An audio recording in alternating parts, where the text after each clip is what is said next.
Hello and welcome back to the podcast, bros. As always, it's me, Israel Sumargi, and today we are going to be doing a new thing, and that is the Gossip Corner. By the way, Merry Christmas to everyone that's watching, and hope you guys have a great Christmas. But the Gossip Corner, right? So we are going to be talking about some of the things that is trending in the news, and some of the things that we cover here at the podcast, bros.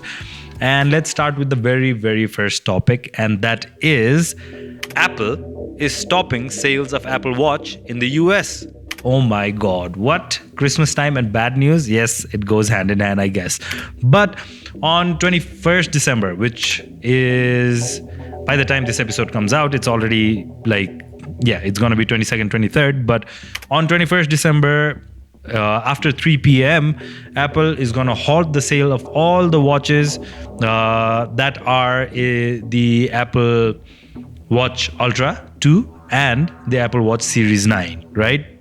So what seems to be the problem? Why is Apple halting the sales of all these watches in the US for the time being? And this might carry forward towards the whole world. And eventually, you might not be able to get any Apple Watches. I don't know if that's going to be the case, but yeah. So the problem seems to be the blood oxygen sensor, right? That the Apple Watches employ, specifically from Series 9 and the Ultras, Series 2. So the case against Apple was filed on October by a company named Missimo. And Missimo is a medical device making company that has patents on the blood oxygen sensors that Apple seems to be using in their watches for the time being, right? And Missimo has been fighting for the patent rights with Apple for over years now.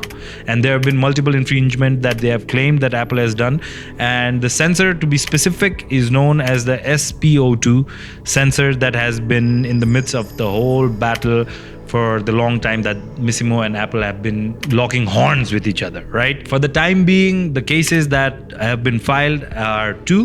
And one of the first cases that Missimo filed was with the ITC. And ITC is International Trade Commission in the US, right? So the case, and then the other case that they have filed is the case at the Central District Court of California.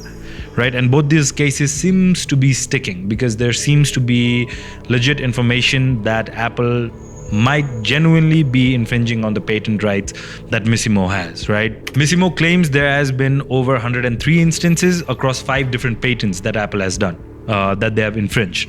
But according to the preliminary research done by the ITC, they claim that the number of 103 might be misrepresented, and also it's not 5 different patents but 2 different patents that Apple has infringed on.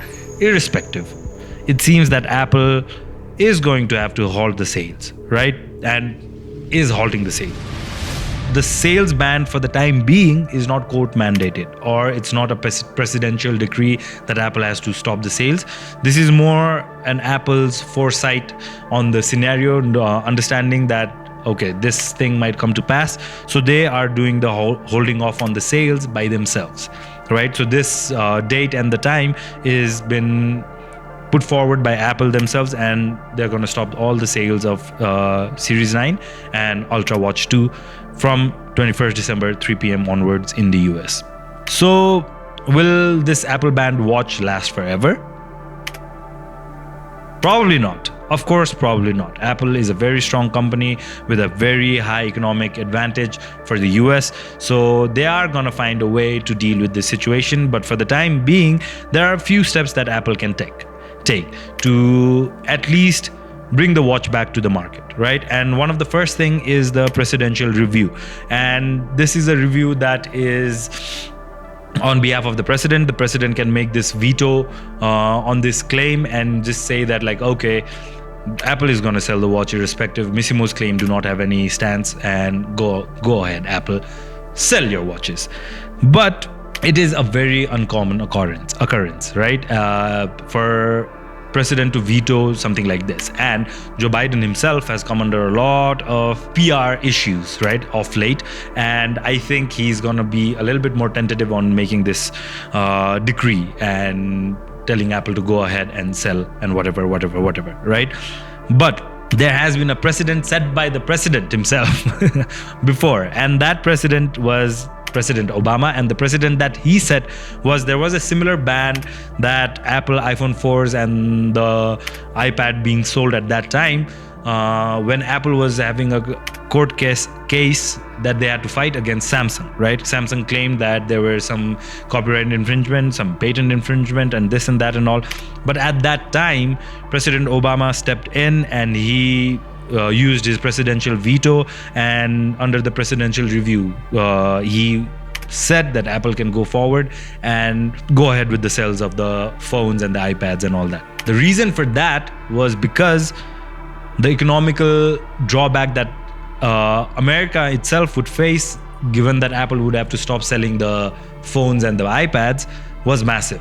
So the president did not want it to cause an economic crisis, so he stepped in and he did this decree. But the claims right now is that the people in the government right now do not think that if the sales of the watches is stopped, then it's going to cause a massive economical downturn. So that's why, by the way, this court case was filed in October, right? And then the date for the sales of the watch stopping is December 21st. So that means Joe Biden has already had a chance to review all of this, and he hasn't spoken yet. So that means this is not, I do not believe on my end that Joe Biden is going to step in and be like, hey, I'm going to use the presidential veto, this, that, and whatever, and Apple can go ahead and sell with the watches. So that's the first thing that Apple can do, and I don't think that is going to come to fruition. The second thing that Apple can attempt is go for a federal appeal, right? So it seems like Apple's going to lose the case anyways in the district court, so they can go for a federal appeal in the high courts, right? And claim that they have not infringed on any of the patent rights, and now they have to win the case, right? Which might take ages for the case to come to fruition, and then finally they can bring back the watches into the market, right? That's the second option they have. The third option that Apple can go for is they can come to an agreement or a settlement with Missimo, and then come to a ethically right way of using the blood oxygen sensor in their watches, and then go on with their day, start selling the watches again, right? Which doesn't seem to be, because even if Missimo seems to have the higher ground, so even worst case scenario, Missimo is going to earn like a lot of money out of this. So why would they settle, right? If the settlement seems to be with a very high number that they might not win in the court case, but the settlement will provide, maybe then they will settle. But for the time being, it seems like Missimo is not taking any step back. And finally, the fourth thing that Apple can do, and I don't know, this is one of the most unlikely scenarios that's going to come out of this, but we all know that Apple research and development team is very strong, right? And though they do take time on some of the updates that comes to the phone or the watches or something like that, but when it comes out with a bang, right? So the fourth thing they could do is rely on their research and development team and come up with their own blood oxygen sensor that is at par with the tech that Missimo provides them, right? And if they are able to do that, then they are not infringing on any copy or any patents, and they can move forward with the sales. But for the time being, it looks like Apple is in very locked horn position, and if they lose the case, they might have to eventually stop the sales of Apple Series 9 and Ultras across the world, right? And once that happens, either they'll have to come up with a watch that does not have any blood oxygen sensors, or a lower variant of the product in their watches. So we will see what happens, but Apple for the time being claims they haven't claimed anything to the par of what we were expecting, but what they are saying is that they will fight this case with tooth and nail, and they will try to come on top of this and try to bring back the watches as quickly as possible to the market, and we'll see how that goes. But yeah, for the time being, we'll have to just wait and watch, not trying to use any puns here, but yeah, wait and watch and see how the whole scenario turns out. But for the time being, if you want to give out any watches as gifts, then basically you're doing something illegal. So watch out, people. Do not gift anyone Apple Watches Series 9 or Ultra 2 after, like, during the Christmas vacation. By the way, there is also a caveat to this. If you bought the watch before 21st December, right, then you are free to use the watch. But as soon as that 3 p.m. hits and you buy the watch, oh my god, you are in a lot of trouble. I don't know what the trouble is, but whatever, the watch sales is gonna stop by then. They've called back all the watches, this, that, and whatever, but we'll see how this goes. But for the time being, Apple seems to be on the back foot. So that's pretty much gossip number 1. And let's go into gossip number 2. So I know the first gossip was a little bit of a fun one, and it's always fun to see Goliath being on the back foot. But this one is a little bit of a sadder update on the situation, and this is the Israel-Palestine war update.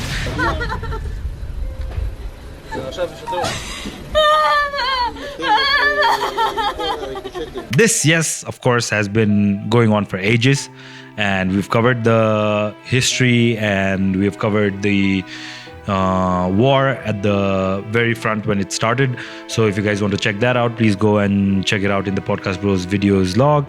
You'll find it to be pretty interesting. Even the history of the Israel-Palestine, we covered it from over 5,000 years plus. So yeah, that's going to be a fun watch. But for the time being, let's take it from a little bit off the top, and that is, as of now, the death toll has reached 18,787 in Palestine, and this is still up and growing. And this has been a case of concern, and there has been public outcry all over the world. The tide has shifted in terms of the public outcry and people's support for Palestine, right? And initially, there were countries coming out with bold statements saying that Israel was in the right, this, that, and whatever. But after seeing so many human right infringement and so many civilians and children and mothers and UN officials and journalists being killed, and yeah, the public outcry has reached a boiling point, and everyone seems to be on the side of Palestinian people, not the Hamas themselves, not anyone else, but the Palestinian people that seems to be in the middle of all of this. And yeah, just losing lives left, right, and center. This seems to be a very morally obscure topic for the time being, and people do not know what to do. And there have been humanitarian aids being provided by some of the people, but there seems to be lack of internet, hospital services, and all that. So the people that have been stuck in Gaza Strip, do not seem to have an outlet. By the way, Gaza Strip was one of the most densely populated places in the world. So irrespective of whatever attack was taking place, people that were not in any side of the war were being crushed and killed. Still, over 8,000 people seem to be lost in the rubble of all the destruction that has been caused by this war. And yeah, so it's been pretty murky. And Elon Musk seems to be trying to help. He did not help with the statement that he made on Twitter. For the people that want to know about all of this, please go and check it out. That was a whole shebang in itself. But yeah, Elon Musk seems to be saying that they will provide Starlink internet support to the Gaza Strip under the watchful eyes of Israel, but still provide the Starlink internet access, and that will be some sort of relief. And the US seems to have slowed down their heavy support for Israel as well. They've softened their stance on this whole matter. Biden has been approval rating downfall for a time being, for a long time now, and he seems to be trying to maintain some of that approval rating as well. So he himself has softened his stance on that. They have been trying to protect the cargo shipping routes and all that. The US providing their naval military services for the cargo ships and all that that's incoming to Israel or Palestinian area. The US government seems to be trying to come up with a solution where they can empower Palestinian authorities, and this is not Hamas, by the way, but authorities, and give back the Gaza Strip land to the Palestinian people. But Israel seems to be heavily in oppose of this. Benjamin Netanyahu himself has made public statement as well as statements on X, formerly known as Twitter, and just saying that this seems to be something that he will not support, and because he does not trust the people of Palestine, and he seems to think that there has been infiltration done by Hamas on the Palestinian end. So even if a Palestinian Authority government comes into power in Gaza itself, Israel is not going to be in full support because of the alleged infiltration of Hamas in this area. And there have been cases where this has been substantiated, so it can be understandable on Israel's end. But the public outcry seems to be that people that do not have any horses in the race seems to be getting lost in the mix, and human lives are being just lost. So yeah, that seems to be the public outcry, and some sort of settlement to come out of this whole scenario, rather than just people dying. Over 1.9 million people have been displaced from the Gaza Strip. So as I've already said, and we've covered it in the previous videos, that Gaza Strip was one of the heavily dense populated area in the world. So yeah, over 1.9 million people being displaced, not having any place to go. That seems to be another thing that's really weighing heavily on the people constant throughout the world. Israel, for the time being, has proposed a week-long stop of the war, and around 127 humanitarian trucks have reached the Gaza on Tuesday of this week, and that seems to be doing some sort of help. But Israel still seems to be on the war path, and while Palestine seems to be suffering heavily on the medical front as well, the 127 humanitarian efforts and reliefs that have been sent, I don't think will create much of a dent. There needs to be a much more radical support in terms of at least the medical front. But this is also very marred and conflicted topic, because there were some Hamas infiltration in the hospitals themselves, and that was some of the reason why that Israel claims to have attacked some of the hospitals and places of relief. So this has been a very, very murky situation all around, and this has been heard all around the world, and people are just there's been, as I've said before, lots of public outcry on this front. So let's see how this goes. But yeah, US is trying to bring back some sort of stability in the area, and we'll have to see how this sorts out. As we've already said, Israel doesn't seem to be on board, so they have to bring back that Israel on board, and then Palestinian Authority that they can trust will not create any havoc once they get back the Gaza Strip. Has to retain authority again, and we'll have to see how all of this pans out. But we here believe that loss of human life, irrespective of how many and how little, is a massive thing, and it's fun for no one when they just turn into a stat. All these people that will be forgotten in the sands of time, and all the losses and all the sadness that they bring along with the losses of these people is happy to no one. So hopefully this situation sorts itself out a little bit more quickly before a lot more casualties come off this.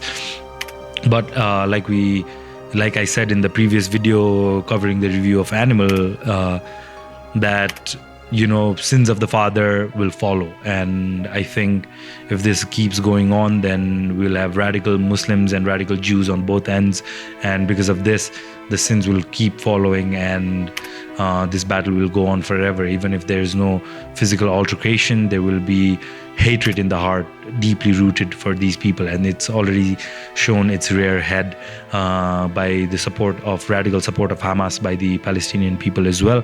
So hopefully this turns out better, and in the history and the sands of time, hopefully we can remember this conflict to be the end of all of this war.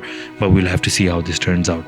But that's pretty much it on the Israel and Palestine war update. So let's go to the third topic, and that's going to be something different, and that is a rise in the hydrogen car and the hydrogen fuel, and whether it will be able to not only compete with the petrols and the diesel vehicles, but also the electric vehicles, right? And how much wind does this have on its sail? So there are some positives, there are some benefits that can come out, and there are some disadvantages to the hydrogen car. And before you guys get into the hype of the hydrogen car, of course there are some hydrogen car already available in the market, but let's talk about some of the benefits and the disadvantages of having a hydrogen car. Of course, the emission, right? If you have a hydrogen car, the emission that's going to come out at the end of the vehicle, once the hydrogen has been processed, is water. So of course, that is a very good news. No bad pollution, no carbon footprint, no this, no that. So that's pretty good, right? And the ability to refuel is quicker than a petrol or a diesel car. So that's good, right? Like a lot shorter time for refueling and moving along, right? Even shorter than Tesla and all of this, right? The other electric vehicle. Because yes, I understand the fact that you have to make a stop every 3 to 4 hours, right? Like when you're driving anywhere across the world, when you make a stop, you go for a coffee break, a short pee break or something like that. And during that time, that 10-15 minutes can be utilized for all of that. But for a hydrogen refueling car, it's going to be much more shorter. So for the people with massive bladders and low consumption abilities, for them, this is going to be a very much viable option, right? And there is a potential for a longer range of driving, even better than what electric car provides, which is, for the time being, if we talk about a Tesla, is 300 to 400 miles range. So for the countries using kilometers, of course, that's a very high level of battery power. But if you use a hydrogen car, you might get a longer range than that as well. So that's something that's really nice. And it avoids need of heavy or bulky batteries, right? So one of the things that Tesla did was they stuffed all the batteries at the bottom of the car. So this gives the car a high level of center of gravity. That because of that, the Tesla seems to be one of the better vehicles out there that can prevent accidents. And not accidents per se, but if you have an accident, the potential of you getting injured in that car or any other car is lower, right? You might still get injured depending on the accident, of course, but the Tesla car seems to be much more stable because of the low battery center of gravity thing that they have applied, right, in their vehicle design. But in terms of the hydrogen car, it might be a lot less bulkier. That means the cost of making them, one, reduced. The other is your car is lighter, so you might go faster, and all of these things that will come along with it. And then the other thing is it's a proven technology. The hydrogen car hype is real, right? We can drive vehicles that are fueled by hydrogen fuels, and we can take off and really enjoy the road, thinking that, like, not just thinking, but believing that we are not polluting the environment anymore. Because the other thing that comes out at the end of that is water. How much, if there are things that we have to keep in mind, of course, excess of anything in the environment is bad, and how will that affect the environment, right? All of this might also come. But for the time being, there's no threat of that. But some of the disadvantages of having a hydrogen fueled car is that it's patchy refueling infrastructure, right? So let's say I buy a hydrogen car. Where do I go and refuel? Are there gas stations out there that can provide me with hydrogen fuel? No. So it's going to take a while for this thing to really take off. One of the barriers to entry that Tesla faced was also this. One of the barriers to entry that the electric vehicle dealers in Nepal are facing is also that the refueling, right? Like, you can drive it in Kathmandu, you can go anywhere, you can refuel your car, this, that, and whatever. But if you want to go for a longer range drive, do I have the access to refueling stations all over Nepal? No, right? So that's why, though there is a trend of electric vehicles in Nepal, it's still not been a hyper cell market, right? So that is one of the things that the hydrogen vehicle will have to go through as well, and that is refueling stations all over the nation. The other thing is the technology is still expensive, right? There is no mass market for this vehicle, and we all know that if you use like the higher the unit of product that you can produce, the lower the cost becomes, right? Because per unit the cost will go down, right? For the time being, because there is not a high level of hydrogen excitement in the world, and there's no refueling stations and all this and all that, so that seems to be the case why the vehicles seem to be much more expensive. I think there is a Honda car out there that's for $69,000, almost $70,000. So that why would I buy a hydrogen refueling car when I can buy a $40,000 Tesla, and even a Cybertruck, for instance, right? And I can still refuel it anywhere I go, and I can go for longer ranges and this, that, and all, and whatever. So that is the other thing that's really going to be affecting the hydrogen car market. The other thing is the fuel cells are not as efficient as we want them to be, right? Because the technology that we have to employ for the hydrogen cars is different, right? So the fuel, not just how we generate the fuel, but some of the waste that comes out of the fuel, the vehicle manufacturers are trying to utilize that for battery storages in the car as well. And then after all of this thing is done, finally come out as gaseous water in the atmosphere, right? So for all that technology to take place, one, we have to understand that the technology needs to be there out in the market. Second, it needs to be mass produced, right? Like I said, per unit cost will go down. And we have to be very, very certain that it is efficient in doing its work, because hydrogen is not a thing that we just randomly find in the atmosphere. It is something that we have to create, right? The amount of hydrogen in the atmosphere is very, very less. So when we were younger, we had to study this, I guess. I don't know about everyone else, but there is 71% of nitrogen, 27 or 28% of oxygen, and then 1% of I forget, but the other remaining 1% is the trace gases, right? And hydrogen seems to be one of those trace gases. So that is the other thing. We have to be able to produce hydrogen at a high level. The cleanliness of the hydrogen and the product that it can produce has to be certain, right? And once we know the certainty of it, then we can utilize it in the vehicle. So for example, if you're using a petrol vehicle and you put in diesel, then your vehicle is not going to run, right? Or for example, if you have a very high-end luxurious car and you are using unleaded petrol on it, then the reliability of the car goes down. The engine's efficiency goes down over time, right? So we have to be certain that the kind of hydrogen that is provided in the market needs to be clean and usable, and the machines and the technologies in place are reliable, so that we are certain that at the end of it we get evaporated water and the hydrogen fuel is not deteriorating the car when we use it, right? So these are some of the benefits and the disadvantages of having a hydrogen fuel car. Will it be coming into the market next year? Few prototypes might, few companies might take on the challenge, but as of now, I think it's not going to be a mass market thing all over the world.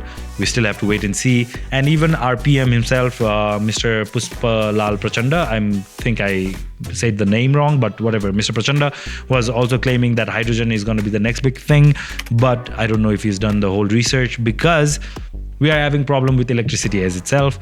Nepal as a country, I don't know if it can sustain building and reinforcing hydrogen industries. And not just that, even in the petrol stations and the hydrogen stations, let's put it that way, there needs to be massive tanks that needs to be there. That should be able to either store cold hydrogen that is in the liquid form that we're going to use, or gaseous hydrogen, and they need to have the power plant to turn this into the liquid form and then be able to provide it to the customers. So hydrogen vehicle in itself, really amazing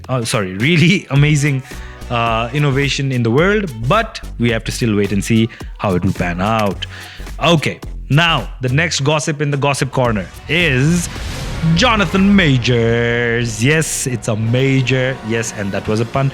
It's a major news right now in the MCU front. Jonathan Majors has been convicted to be guilty. For the people that are uninitiated in this and initiated in the Marvel universe, Jonathan Major was accused of harassment, assault on his former lover slash girlfriend. As of yesterday, he has been pronounced guilty. He did, of course, appeal the case, and he seems to have lost it. There seems to be evidence that shows that Jonathan Majors genuinely did assault. Yeah. Okay. Yep. Let's just let that sink in. And his girlfriend and his former girlfriend, I must say now, given that she's won the case and she sued him. But yeah, Jonathan Major seems to be in the wrong. It seems to be clear from the evidence provided in the court. There was a 7 days trial, out of which 4 days was utilized by the accuser. And yeah, so what happens now?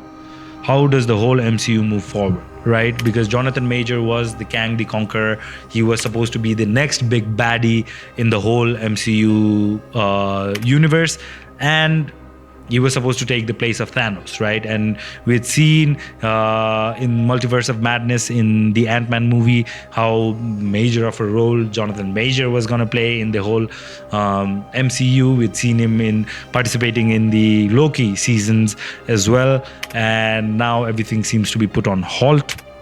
The Marvel Cinematic Universe seems to be crumbling on its own more and more. We've seen the release of She-Hulk and how badly it was received. We've seen the release of Thor Love and Thunder and how badly that was received. And some of the other things that they Miss Marvel, that didn't do very well. So Marvel seems to be crumbling on its own. And this case with Jonathan Majors does not help. Some of the options that they have available are maybe they can go with changing the actor of Jonathan Major as Kang the Conqueror and bringing in someone else, or they could go with a completely different route and change the main cinematic universe's villain, which could be Doctor Doom, right? And that could be a very interesting twist on the whole cinematic universe, and it could be a massive influx of mutants into the universe and this, that, and all. So we'll have to see how Marvel deals with this. But in the meantime, Marvel is a company under Disney, and Disney itself seems to be in a very, very rocky position. So let me give you some stats out there, right? And how was Disney doing at the start of 2023, right? Disney was evaluated at $205 billion, right? The company was valuated. But since the reinstatement of Bob Iger, who is the CEO of Disney, it seems to have taken a bad turn. Bob Iger cannot seem to be recreating the magic that he was able to recreate for the first 10 years when he was in charge of Disney and Marvel Cinematic Universe, right? So what is Disney's state now in the US economical market? And that is, it's lost over $35 billion in the stock market itself, by now being valuated at $171.92 billion. Right? What were some of the pitfalls that Disney entered into and Marvel itself entered into? Trying to be too woke, right? Disney as a franchise itself, I think they lost their course because Disney's main clientele was the parents, of course, not the kids, right? The kids do not make money. They're not going to watch all these movies, right? It's the parents they have to convince. And given them taking the woke stance and then trying to be too influential in this sector, trying to, we all saw the backlash that Disney faced for Snow White one. Then the other one was Mulan. And then finally for the Ariel movie, what is it called? I forget the name. Little Mermaid. I'm forgetting the name. But for that movie, right? And trying to incorporate trans and all this and all. And by the way, what I'm trying to say is that it's not that we are against it. We are pro it, right? But the main concerns that the parents had, or the main thing that the parents had, was, yes, Disney was trying to play on the nostalgia feature of it, right? So I was 5 years old when a movie came out, right? And that movie is now being made in live action. So when the live action was coming out, if you're going to change the original material, it's not going to hit as hard in terms of nostalgia for me, because when I was young and I was watching this, it holds a whole completely different thing in my head, right? But now so many things are being changed, then of course I'm going to be tentative on going on it. And not just that, if I'm tentative, I'm not going to take my kids along with it. And if I'm not taking my kids are not going to watch this movie. If they do not watch the movie, they're not going to want the toys that the movie company makes, that Disney makes or Marvel makes. And if the toys are not being sold, which is one of the biggest market from which they make the money, then Disneyland is not going to work, right? And then all of a sudden everything seems to be crumbling, right? So now that they've kind of lost their track, I read a stat that around 95 billion worth of net worth. So these are the stats that I just said, 171.92 billion right now in this stock market. But the actual valuation, if a company does it, then they are valuated around $95 billion less, right? They are genuinely struggling. They made massive acquisitions. They bought Fox. They bought so many other different companies, and now that the company is not running very well, it's going to be a tough one for Disney. And the only company that can help it come out of all of this stress is Apple. But Apple in itself is doing pretty well in their Apple streaming content and the movies they're making. So let's see what happens, not only to Disney, but the Marvel Cinematic Universe. Will they be able to pivot again? Will Kevin Feige, the producer that has the magical touch, apparently, will he be able to bring all of this thing back to normal and everyone be back to okay? We'll have to wait and see. But for the time being, everything seems to be in a rocky place, and Jonathan Majors accused. And of course, if he did the crime, he has to do the time and he has to pay and repent. So I think the verdict was good. But as a whole, fan of the MCU and Disney, pretty disappointing on all fronts, whether it be business ways, whether it be the way they have handled and executed some of the movie making process. And let's see how everything pans out there. The penultimate thing on the list today is reflecting on Lionel Messi and the historic career he has had. Messi himself is a world record holder on multiple fronts, and he has one of the most fairy tale footballing career anyone can ever imagine. And yes, so let me give you some of the list of things that my boy, and by the way, super biased here, I love Messi. From grade 6 onwards, right, to even this year, going to Inter Miami, Messi has been a constant source of entertainment in my life, a constant source of joy in my life. So I come with a biasness. I'm a massive FC Barcelona fan. I'm a massive Argentina's fan. Of course, given that Messi was there, I still support Barcelona, by the way. It's not that I've stopped watching football and watching Inter Miami. I love football in itself, but Messi was one of the reasons why I was so incorporated into football. That's why if you hear some biases here, yes, definitely coming from a biased place. But Messi has won 8 Ballon d'Ors. Never has anyone achieved that feat. Messi was the World Player of the Year, FIFA World Player of the Year for 7 years. He's won that award for 7 times. He was La Liga Player of the Year for 9 years. He was European Golden Boot holder for 6 times, Golden Shoe, sorry. And then he's won Laurel World Sports Award. But twice, he's won the World Cup Golden Ball twice, right? Not an easy feat. UEFA Men's Player of the Year twice, and Copa America Most Valuable Player twice, right? So these are some of his individual accolades that he's won. Messi himself for the club and the countries, let's go with the club first. He's won 10 La Liga titles. He's won 7 Copa del Rey titles. He's won 4 Champions League titles.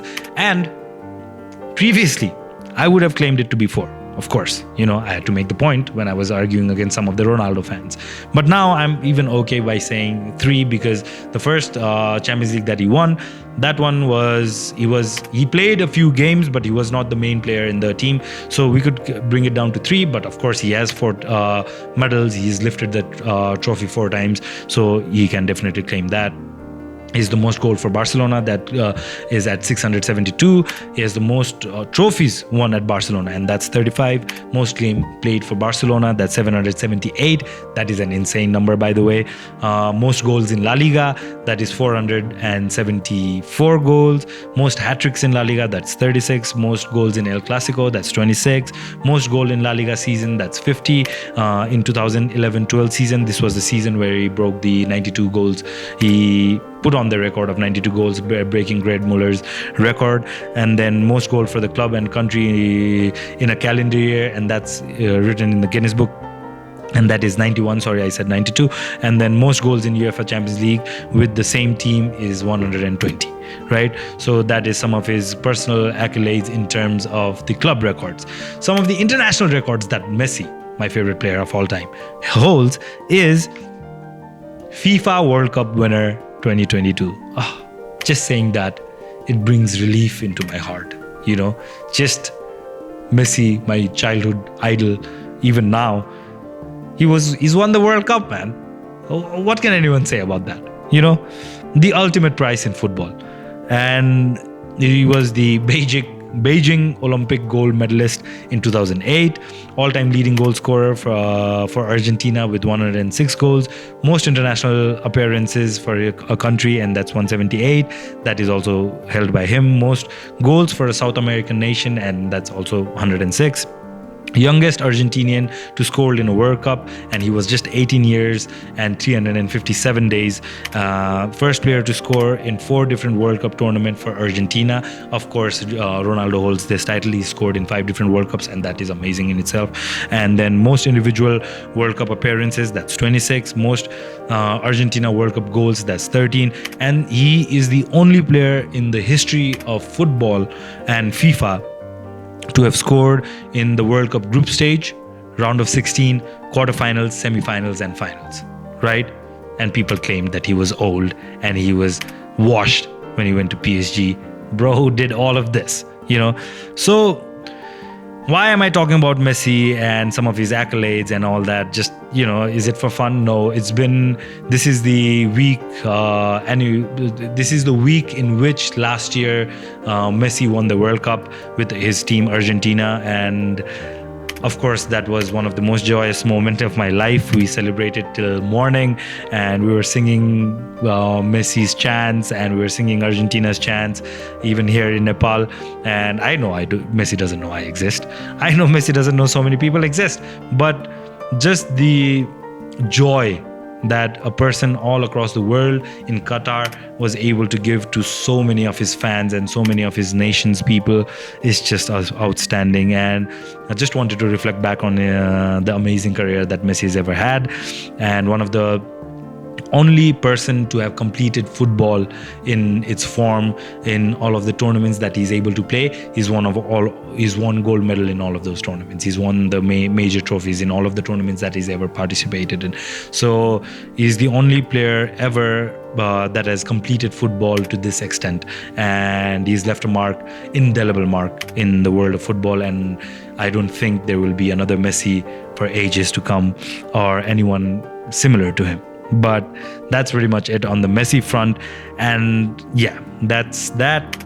I could go on and on about his records and all these other things and compare him with Ronaldo or whatever and all that.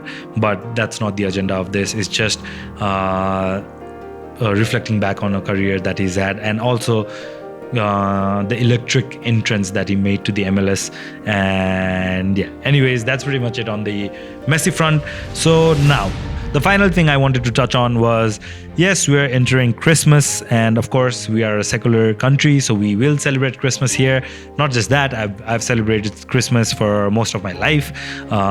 Given even in our high school, the principal was Christian, and not just that, she used to make us celebrate all the different festivals and all the different traditional cultural events that would happen, whether across all the board, right? Like whether it be Muslim Ramadan and Eid and all that, or whether whether it was Hindu festivals or it was Buddhist festivals and even Christian festivals, Sikh festivals and all that. So I've kind of been incorporated into this side of this. So it's just a joyous time of the year. Everyone's giving gifts and everyone's, trying to be in not the naughty list. Wink, wink for some of the people that want to be in the naughty list, but the good list, and gift giving all across the board. Time of reuniting. Sorry for butchering that, but reuniting with your loved ones. Time to go out, spend a little, love a little, forgive a little, and to watch movies and hang out with your favorite people in the world, hang out with families and all that and all. So just wanted to wish everyone a Merry Christmas and hope you guys all have a Happy New Year that's coming up front. And thank you so much for tuning into the Podcast Bros again, and see you guys in the next one. Peace!